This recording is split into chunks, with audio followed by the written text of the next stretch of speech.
When booking a cruise, have you ever wanted a way to reduce the cost but without dropping a cabin grade? On every cruise ship there are some cabins that you can book for a reduced price, but the cruise lines rarely advertise them. In this video I'm going to tell you everything you need to look out for when booking a cabin so that you can get the best cabin on your budget. Hey guys, it's Emma here. Welcome to the Emma Cruises YouTube channel. Here on this channel we're all about saving you money so that you can make the most out of your budget and ultimately cruise more often. If you're interested in cruising more and better, hit that subscribe button.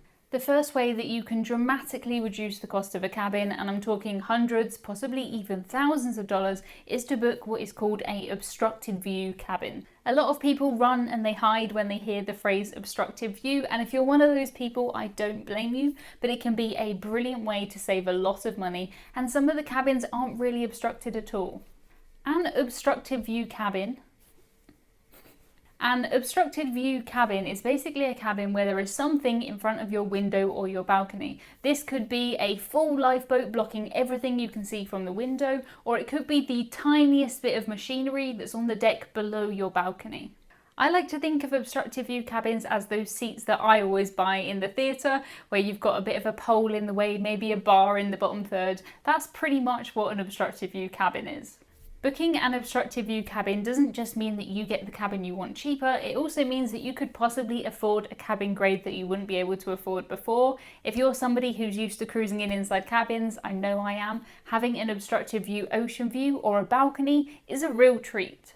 There are a few things that could be obstructing the way. It could be a lifeboat, it could be machinery, or it could be something a little bit more strange. Some cabins are actually obstructed by whirlpools, some have kind of crew passageways that go between the window and the outside of the ship, and technically that's enough of an obstruction that that cabin cannot be sold at full price. If you're somebody who has one of these obstructed views that basically isn't obstructed at all, it's a really good way, and it feels so good to be in one of those cabins and know that everybody around you, your cabin neighbours, they paid way more than you, and you know, they're just 1 metre further over. It feels so good. There are obstructed view cabins on every cruise ship, and cruise lines tend to be very careful when it comes to obstructed views. They would much prefer to sell a cabin as an obstructed view, and the passenger gets there and they think this is amazing, as opposed to they sell it as a standard cabin and there's a little bit in the way, somebody complains, they don't want to have to deal with that. So they definitely err on the side of caution, and they call a lot of things obstructed when really I don't think they are.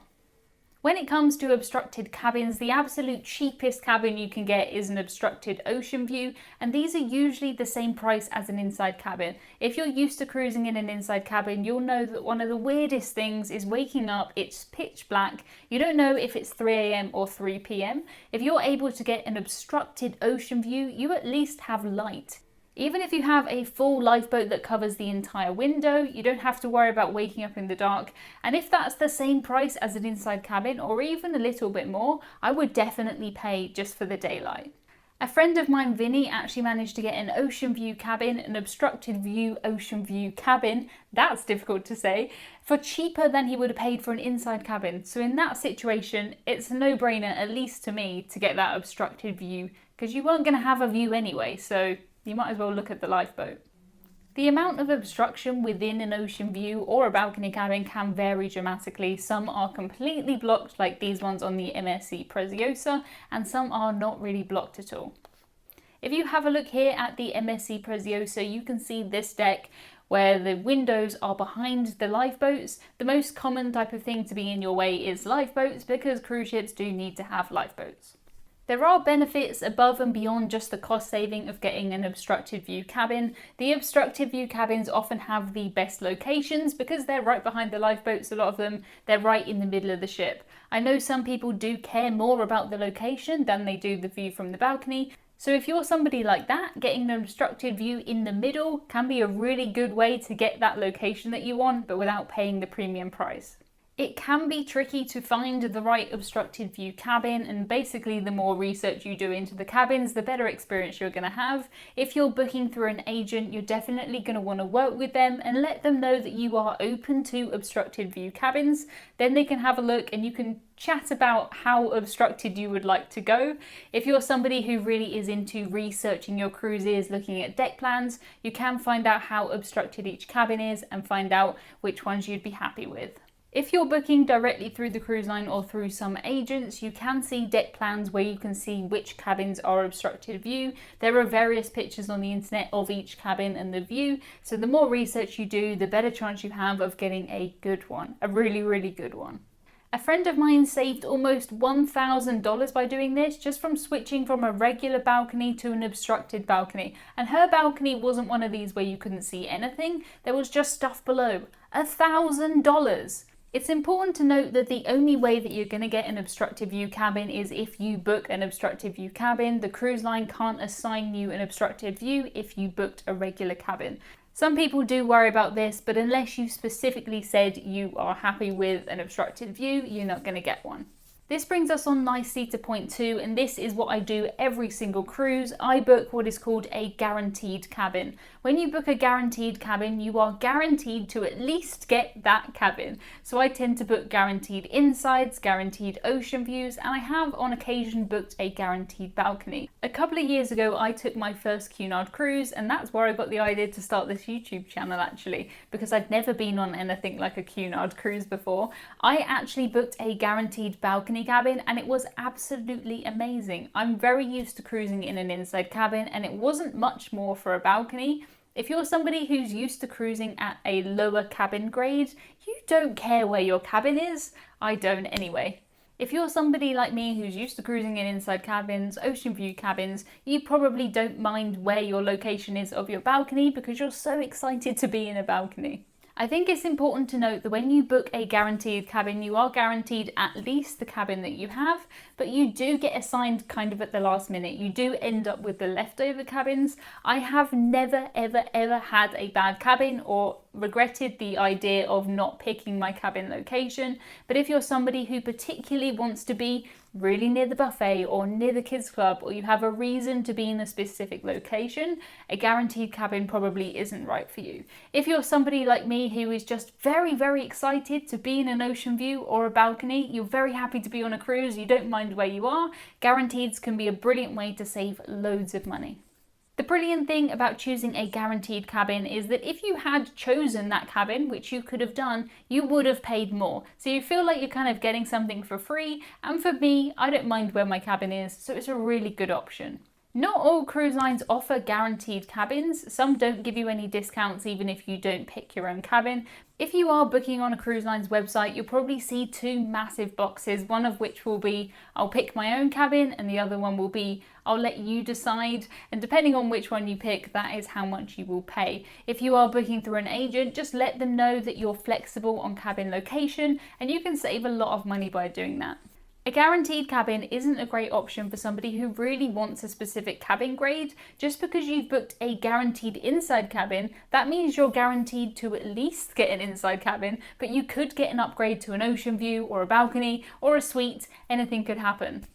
You might think that is fantastic, why would anybody not want an upgrade? But what you've got to bear in mind is this is what the cruise line thinks is an upgrade. So you might think the middle of the ship is the best place, they might upgrade you to say an ocean view with an obstructed view, but it might be right at the front of the ship and you really don't want that. But because you've agreed that you're not going to pick the location, you're stuck at that point. You have kind of taken a lucky dip and that's what you've got. It is quite common if you've booked a guaranteed inside cabin to be upgraded to a obstructed view ocean view, or if you've booked an ocean view to be upgraded to a obstructed view balcony. I don't know about you, but this is really tricky to say.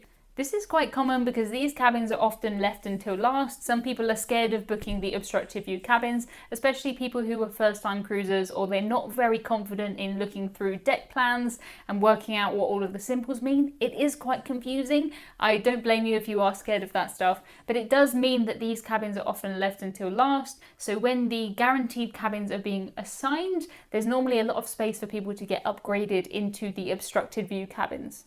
If you're cruising as part of a group, you've got multiple cabins and you book all guaranteed cabins, you are not in any way guaranteed that they're going to be close together. When I took the Cunard cruise that I had a guaranteed balcony on, I was cruising with my parents and my brother, and we were very lucky. We got a lovely balcony on both sides. We both got guaranteed balconies, one on one side, one on the other. If one side was a bit boring, we could go across and look at the good view and then go back, and it was absolutely brilliant.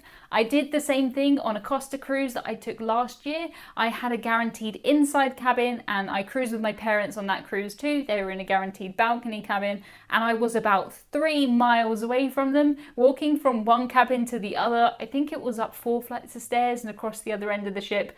They were very far cabins away, which is completely fine. I'm an adult.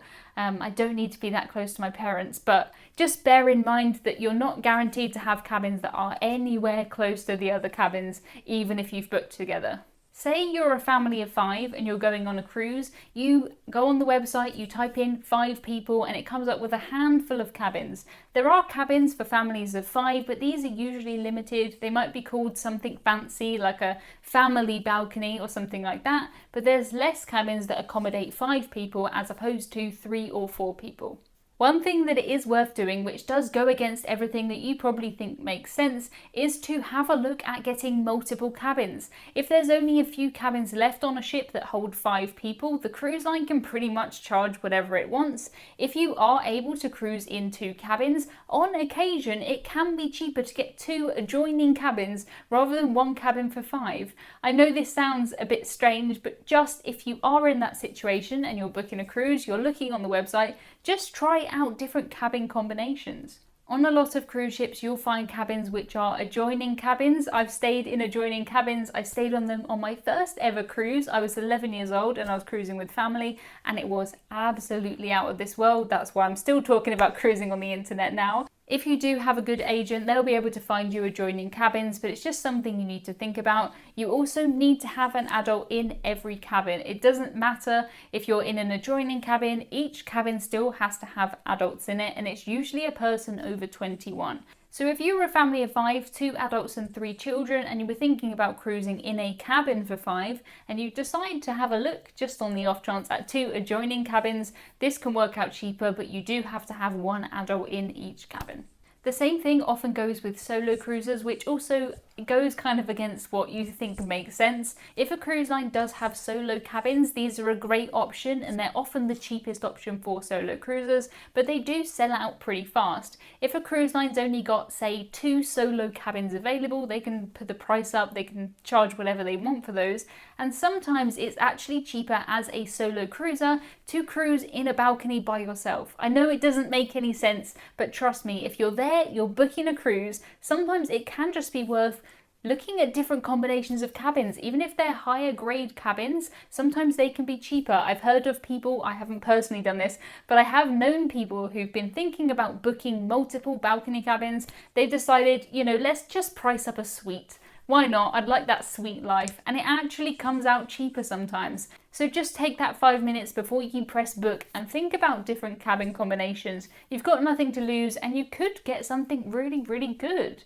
The next video that you need to watch is this one, which is all about why I don't think there's any bad cabins. I would much prefer to be on a cruise on the worst cabin in the ship than here stuck in the UK because of coronavirus quarantine. A massive thank you to our Patreons and channel members who make videos like this possible. If you would like to support me and in turn receive some behind the scenes content and a weekly podcast, you can either press join on the video below or hit me up on Patreon.